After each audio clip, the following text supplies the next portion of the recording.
नमस्कार।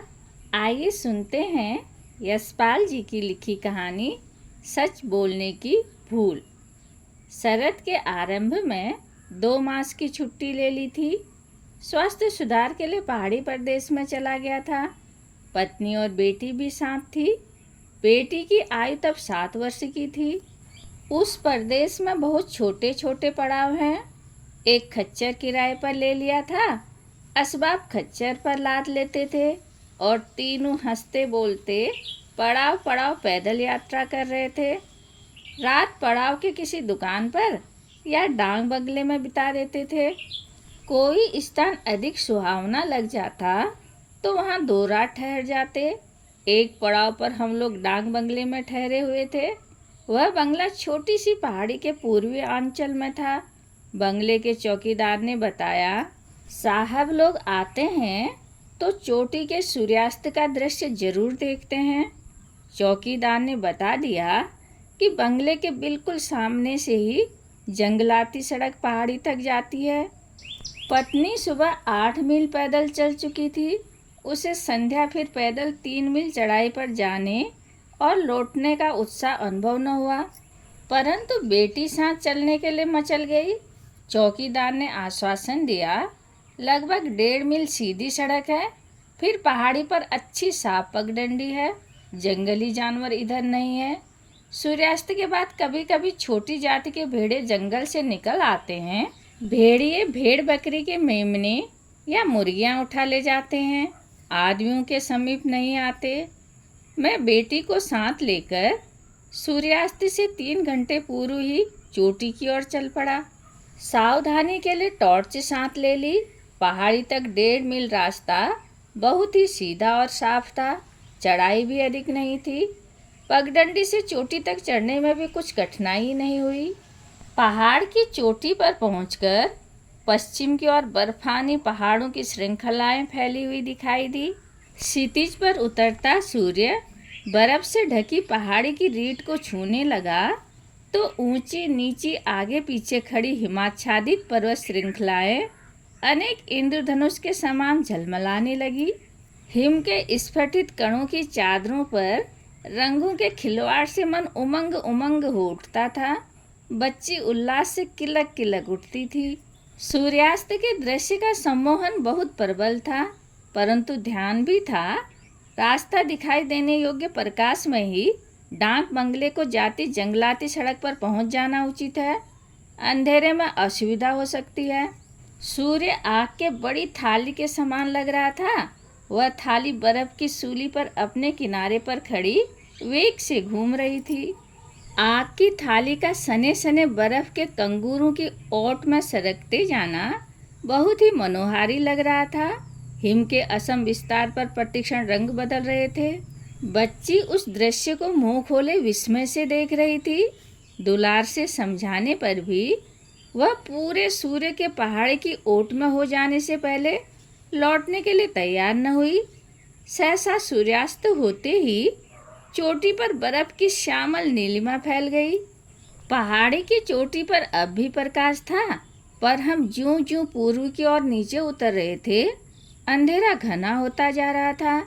आपको भी अनुभव होगा कि पहाड़ों में सूर्यास्त का झुटपुट उजाला बहुत देर तक नहीं बना रहता। सूर्य पहाड़ की ओट होते ही उपत्यका में सहसा अंधेरा हो जाता है। पगडंडी पर बच्चे को आगे किए पहाड़ी से उतर रहा था। अब धुंधलका हो जाने के कारण स्थान स्थान पर कई पगडंडियां निकलती फटती जान पड़ती थी। हम स्मृति के अनुभव से अपनी पगडंडी पर पहचान कर नीचे जिस रास्ते पर उतरे वह डाक बंगले की पहचानी हुई जंगलाती सड़क नहीं जान पड़ी। अंधेरा हो गया था। रास्ता खोजने के लिए चोटी की ओर चढ़ते तो अंधेरा अधिक घना हो जाने और अधिक भटक जाने की आशंका थी।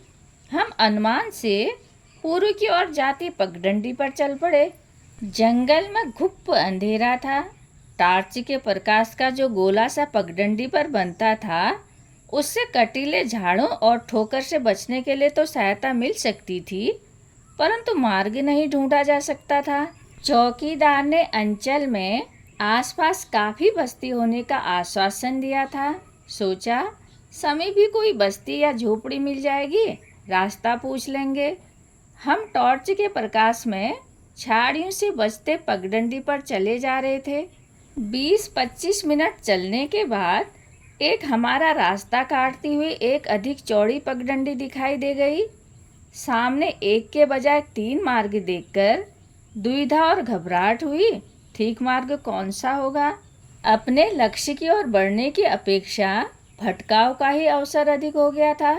घना अंधेरा, जंगल में रास्ता जान सकने का कोई उपाय नहीं था। आकाश में तारे उजले हो गए थे, परंतु मुझे तारों की स्थिति में दिशा पहचान सकने की समझ नहीं है। पूर्व दिशा दाईं ओर होने का अनुमान था, इसलिए चौड़ी पगडंडी पर दाईं ओर चल दिए। आधा घंटे चलने पर एक और पगडंडी रास्ता काटती दिखाई दी। समझ लिया हम बहुत भटक गए हैं। मैंने सीधे सामने चलते जाना ही उचित समझा। जंगल में अंधेरा बहुत घना था। उत्तरी वायु चल पड़ने से सर्दी भी काफ़ी हो गई थी। अपनी घबराहट बच्ची से छिपाए था। बच्ची भयभीत न हो जाए, इसलिए उसे बहलाने के लिए और उसे रुकावट का अनुभव न होने देने के लिए कहानी सुनाने लगा। परंतु बहलाव थकावट को कितनी देर भुलाए रखता। बच्ची बहुत थक गई थी, वह चल नहीं पा रही थी। कुछ समय उसे बंगले जाने का आश्वासन देकर उत्साहित किया, फिर उसे पीठ पर उठा लिया।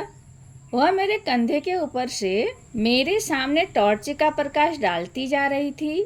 मैं बच्ची के बोझ और थकावट से हाँफता हुआ अज्ञात मार्ग पर अज्ञात दिशा में चलता जा रहा था।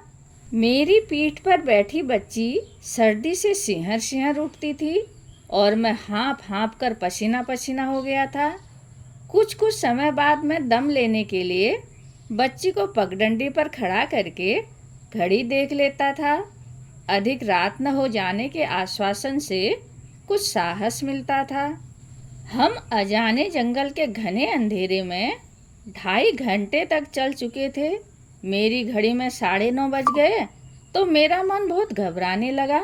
बच्ची को कहानी सुनाकर बहलाना संभव न हो रहा। वह जंगल में भटक जाने के भय से माँ को याद कर ठुसक कर रोने लगी। बंगले में अकेली घबराती पत्नी के विचार ने और भी व्याकुल कर दिया। मेरी टांगें थकावट से कांप रही थी। सर्दी बहुत बढ़ गई थी। जंगल में वृक्ष के नीचे रात काट लेना भी संभव नहीं था। छोटे भेड़ियों की याद आ गई। वहाँ के लोग उन भेड़ियों से नहीं डरते थे, पर छोटी बच्ची साथ होने पर भेड़िए से भेंट की आशंका से मेरा रक्त जमा जा रहा था।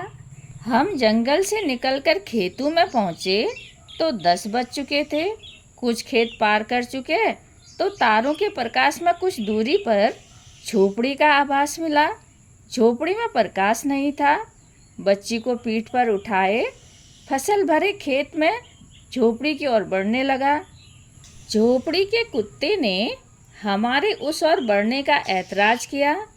कुत्ते की क्रोध भरी ललकार से सांत्वना ही मिली।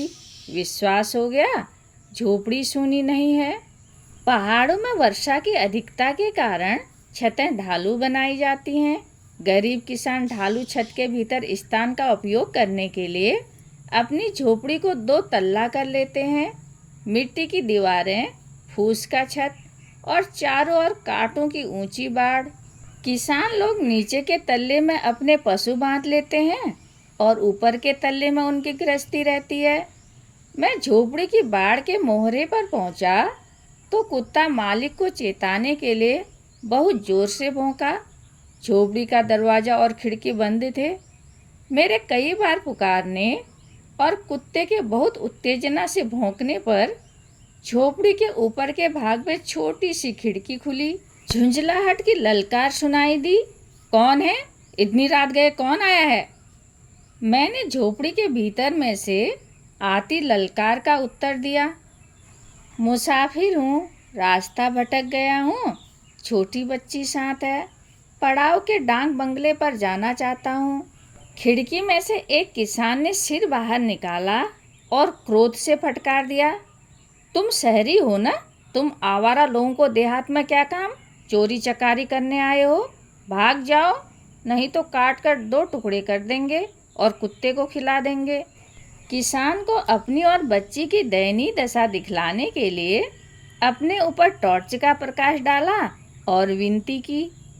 बाल बच्चेदार गृहस्थ हूँ, चोटी का सूर्यास्त देखने गए थे, भटक गए। पड़ाव के बंगले में बच्ची की माँ हमारी प्रतीक्षा कर रही है, बंगले का चौकीदार बता देगा।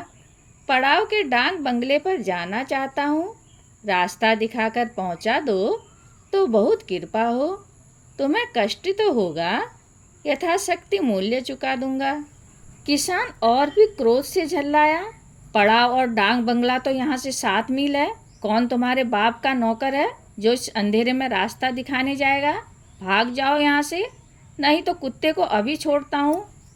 क्रुद्ध किसान मुझे झोपड़ी की खिड़की से भाग जाने के लिए ललकार रहा था तो झोपड़ी के ऊपर के भाग में दिया जल जाने से प्रकाश हो गया था और वह दिया खिड़की की ओर बढ़ाया था। दिए के प्रकाश में किसान की छोटी घुंघराली दाढ़ी और लंबी लंबी सामने झुकी हुई मूंछों से ढका चेहरा बहुत भयानक और खूंखार लग रहा था। खिड़की की ओर दिया लाने वाली स्त्री थी। किसान की बात सुनकर मेरे प्राण सूख गए। समझा कि अंधेरे में बहुत भटक गया हूँ। इस अंधेरी सर्दी और थकान में बच्चे को उठाकर 7 मील चल सकना मेरे लिए संभव नहीं था। बच्ची के कष्ट के विचार से और भी अधीर हो गया। बहुत गिड़गिड़ाकर किसान से प्रार्थना की, भाई दया करो, मैं अकेला होता तो जैसे तैसे जाड़े और ओस में भी रात काट लेता, परंतु इस बच्ची का क्या होगा? हम पर दया करो, हमें कहीं भीतर बैठ जाने भर की जगह दे दो, उजाला होते ही हम चले जाएंगे। खिड़की के भीतर किसान के समीप आ बैठी औरत का चौड़ा चेहरा भी किसान की तरह ही बहुत रूखा और कठोर था, परंतु उसकी बातों से आश्वासन मिला। स्त्री बोली, अच्छा, उसके साथ बच्ची है, इस समय पड़ाव तक कैसे जाएगा? आने दो, कुछ हो ही जाएगा। किसान स्त्री पर झुंझलाया, क्या हो जाएगा? कहाँ टिका लेगी इन्हें?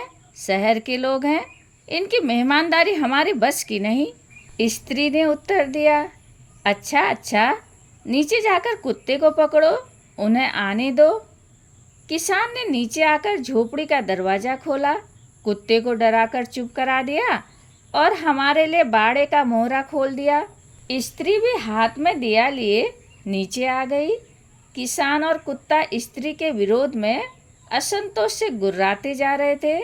किसान बोलता जा रहा था, बड़े शौकीन नवाब हैं, सैर करने वाले, चले आए आधी रात में रास्ता भूलकर, कहाँ टिका लेगी तू इनको? स्त्री ने पति को समझाया, बेचारे भटक कर परेशानी में आ गए हैं तो कुछ करना ही होगा, आने दो, यह लोग ऊपर लेटे रहेंगे, हम लोग यहाँ नीचे फूस डालकर गुजारा कर लेंगे। किसान बड़बड़ाया, हम नीचे कहाँ पड़े रहेंगे? गैया को बाहर निकाल देगी कि मुर्गी को बाहर फेंक देगी? झोपड़ी के दरवाजे पर कदम रखते समय मैंने टॉर्च से उजाला कर लिया कि ठोकर न लगे। कोठरी के भीतर दीवार के साथ एक गैया जुगाली कर रही थी। टॉर्च का प्रकाश आंखों पर पड़ा तो गैया ने सिर हिला दिया और अपने विश्राम में विघ्न के विरोध में फुंकार दिया। दूसरी दीवार के समीप उल्टी रखी ऊंची टोकरी के नीचे से भी विरोध में मुर्गी की कुड़कुड़ाहट सुनाई दी। स्त्री ने हाथ में लिए दिए से दीवार के साथ बने जीने पर प्रकाश डालकर कहा, हम गरीबों के घर ऐसे ही होते हैं, बच्ची को हाथ पकड़कर ऊपर ले आओ, मैं रोशनी ले चलती हूँ। किसान असंतोष से बड़बड़ाता रहा। झोपड़ी के ऊपर के तल्ले में छत बहुत नीची थी, दोनों ओर ढलती छत बीच में घन्नी पर उठी थी। घन्नी के ठीक नीचे भी गर्दन सीधी करके खड़े होना संभव नहीं था। नीची और सकरी खाट पर गंदे गूदड़ सा बिस्तर था। स्त्री ने बिस्तर की ओर संकेत किया, तुम यहाँ पर लेटे रहो, हम नीचे गुजारा कर लेंगे। स्त्री ने कोने में रखे कनस्तरों और सूखी हांडियों में टटोल कर गुड़ का एक टुकड़ा मेरी ओर बढ़ाकर कहा, बच्ची को खिलाकर पानी पिला दो। उसने कोने में रखे घड़े से लेकर एक लोटा जल खाट के समीप रख दिया। स्त्री दिया उठाकर जीने की ओर बढ़ती हुई बोली, क्या करूं? इस समय घर में आटा भी नहीं है, सांझ को ही चुक गया, सुबह ही पंचक्की पर जाना होगा। स्त्री जीने की ओर बढ़ती हुई ठिठक गई, विस्मय से भवें उठाकर बोली, हैं? इतनी सी लड़की के गले में मोतियों की कंठी? उसका स्वर कुछ भीग गया। हम कुछ करें भी किसके लिए? लड़का लड़की घर पर थे तब कुछ हौसला रहता था। लड़की सियानी होकर अपने घर चली गई। लड़के को शहर का चस्का लगा है, 2 बरस से उसका कुछ पता नहीं। जहाँ हो, हे देवी माता, लोग उनको भी शरण दें। स्त्री नीचे उतर गई, तब भी असंतुष्ट किसान के बड़बड़ाने की और कुछ उठाने धरने की आहट आती रही। बच्ची गुड़ खाकर और जल पीकर तुरंत सो गई। मुझे गंधाते गंदे बिस्तर से उबकाई अनुभव हो रही थी। अपनी असुविधा की चिंता से अधिक चिंता थी डांग बंगले में हमारी प्रतीक्षा में असहाय पत्नी की। हम दोनों के न लौट सकने के कारण वह कैसे बिलख रही होगी। कहीं यह न सोच बैठी हो कि हम भेड़ियों या आतताइयों के हाथ पड़ गए। हमें खोजने के लिए डांग बंगले के चपरासी को लेकर चोटी की ओर न चल पड़ी हो। मस्तिष्क में चिंता की वेदना और पीठ थकान से इतनी अकड़ी हुई थी कि करवट लेने में दर्द अनुभव होता था। झपकी आती तो पीठ दर्द और बिस्तर की असुविधा के कारण टूट जाती। करवटें बदलती सोच रहा था, रास्ता दिखाई देने योग्य उजाला हो जाए तो उठकर चल दें। खिड़की की सांधों से पौ फटती सी जान पड़ी। सोचा जरा उजाला और हो जाए। नीचे सोए लोगों की नींद में विघ्न न डालने का भी ध्यान था। एक झपकी और लेना चाहता था कि नीचे से दबी दबी फुसफुसाहट सुनाई दी। मर्द कह रहा था, बहुत थके हैं, सूरज बांस भर चढ़ जाएगा तो भी उनकी नींद नहीं टूटेगी। स्त्री सांस के स्वर में बोली, तुम्हें उन्हें जगा के क्या लेना है? नहीं उठते तो मैं जाऊं? अच्छा, जाता हूँ। आह, संभल कर, आहट न करो। गर्दन ऐसे दबा लेना कि आवाज़ न निकले, चीख न पड़े, छुरा ताक में है। स्त्री पुरुष का परामर्श सुन मेरे रोम रोम से पसीना छूट गया। हत्यारों से शरण मांगकर उनके पिंजड़े में बंद हो गया था। सोचा पुकार कर कह दूं, मेरे पास जो कुछ है ले लो, लड़की के गले की कंठी ले लो और हमारी जान बख्शो। फिर मर्द की आवाज़ सुनाई दी, बेचारी को रहने दूं, मन नहीं करता। स्त्री बोली, ऊँ, मन न करने की क्या बात है, उसे रहने देकर क्या होगा, कहाँ बचाते छिपाते फिरोगे। मैंने आतंक से नींद में बेसुध बच्ची को बाहों में ले लिया। भय की उत्तेजना से मेरा हृदय धक धक कर रहा था। सोचा उन्हें स्वयं ही पुकार कर गिड़गिड़ा कर प्राण रक्षा के लिए प्रार्थना करूं, परंतु गले ने साथ न दिया। यह भी ख्याल आया कि यदि वे जान लेंगे कि मैंने उनकी बात सुन ली है तो कभी छोड़ेंगे ही नहीं। अभी तो वे बात ही कर रहे हैं, भगवान उनके हृदय में दया दे। सोचा यदि किसान के ऊपर आते ही मैं धक्के से नीचे गिराकर चीख पड़ूं, पर जाने आसपास मील 2 मील तक कोई दूसरे लोग भी हैं या नहीं। सहसा दबे हुए गले से मुर्गी के कुड़कुड़ाने की आवाज आई। स्त्री का उपालंब भरा स्वर सुनाई दिया, देखो कहा भी था कि संभल कर गर्दन पर हाथ डालना। ओह, यह तो मुर्गी के काटे जाने की मंत्रणा थी। अपने भय के लिए लज्जा से पानी पानी हो गया। स्त्री का स्वर फिर सुनाई दिया, मुर्गी के लिए इतना क्यों बिगड़ रहे हो? शहर के बड़े लोगों की बड़ी बातें होती हैं, खातिर से खुश हो जाएं तो बख्शिश में जो चाहे दे जाएं। मामूली आदमी नहीं है। लड़की के गले में मोतियों की कंठी नहीं देखी। दूसरी चिंता और लज्जा ने मस्तिष्क को दबा लिया। उस समय मेरी जेब में केवल 2.5 रुपये थे। बंगले से सूर्यास्त देखने आया था, बाजार में खरीदारी करने के लिए नहीं। लड़की के गले में कंठी नकली मोतियों की ₹1.25 की थी। दिए के उजाले में देहाती कंठी को क्या परख सकते थे। बहुत दुविधा में सोच रहा था, इन लोगों को क्या उत्तर दूंगा। कुछ बताए बिना चुपचाप ही कंठी दे जाऊं या बाद में 40-50 रुपये मनी ऑर्डर से भेज दूंगा। खिड़की की सांधों से काफ़ी सवेरा हो गया जान पड़ा। सोच ही रहा था लड़की को जगाकर नीचे ले चलूं कि जीने पर कदमों की चाप सुनाई दी और किसान का चेहरा ऊपर उठता दिखाई दिया। किसान का चेहरा रात की भांति निर्दय और डरावना न लगा। वह मुस्कुराया। नींद खुल गई। मैं तो जगाने के लिए आ रहा था। धूप हो जाने पर बच्ची को इतनी दूर ले जाने में परेशानी होगी। किसान ने पुराने अखबार में लिपटी एक बड़ी सी पुड़िया मेरी ओर बढ़ा दी और बोला, यह लो, यह तुम्हारे ही भाग्य के थे। घर में आटा नहीं था जो 2 रोटी बना देते, इसीलिए तो मैं तुम्हें रात में हाके दे रहा था। पर घरवाली को बच्ची पर तरस आ गया। खेती के लिए ज़मीन ही कितनी है, अंडे बेचकर ही गुजारा करते हैं। बरसात के अंत में पापी पड़ोसी लोगों की मुर्गियों में बीमारी फैली तो हमारी मुर्गियां भी मर गई। मुर्गियां बचाने के लिए सभी कुछ किया।